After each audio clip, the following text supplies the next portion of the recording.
Today I'm building another movie-inspired build in Minecraft, and I'll say when I started out, I wasn't expecting to make this scene at all, but I'm really happy I did. Let me explain, as we appreciate how satisfying it is to watch the sand fall. So I started by trying to build the house from the movie Beetlejuice, and it was looking pretty good. But as I was building, I kept thinking about how the new white wood coming in the winter update would be perfect for this. I'm actually going to hold on to that build until I can finish it properly, but I still had Beetlejuice on my mind. So I decided to build the sandworm scene instead. If you're familiar with the movie, this is the scene where Barbara and Adam try to leave their house, but their door takes them to one of Saturn's moons instead, and they get chased by a giant sandworm. That means I need to turn this desert into the sandy hills of an alien moon, and I'll do that by obliterating part of the overworld and then turning it yellow. This moon has three things: sand, worm, which we'll get to, and these crazy arches. Luckily, I have experience building alien terrain, so I already have a technique for crazy arches. Next, I made the door that our favorite ghosts go through.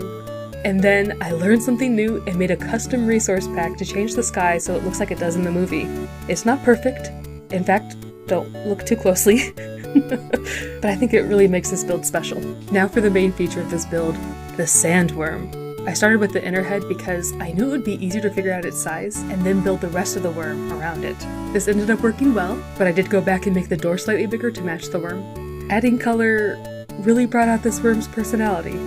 And of course, Minecraft has the perfect blocks to make the signature Tim Burton style stripes. It's time to cover our worm with another worm. Or it's the same worm? I'm not really sure how this works. It's kind of like that shark that can extend its jaw to hunt prey, but if it had extra eyes. And an extra jaw. Yeah. We have more Burton stripes. This worm's eyes show no personality. In fact, I'm pretty sure there's nothing going on in there. And stripy teeth. This build has the perfect amount of teeth, which is a lot.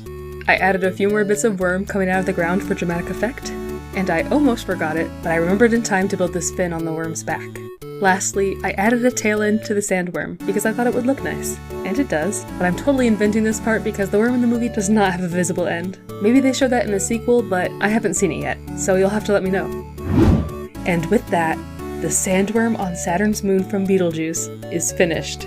I'm happy with how it turned out, and it made me think maybe I should build more monsters in the future. And this is a great life lesson that for every giant worm chasing you across the moon, there's a slightly smaller, sassier worm within, just waiting to be discovered. Or maybe it's a great death lesson, that even ghosts can get chased by terrifying monsters and nowhere is safe.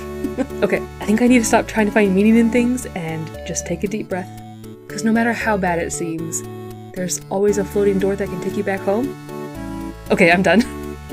Bye!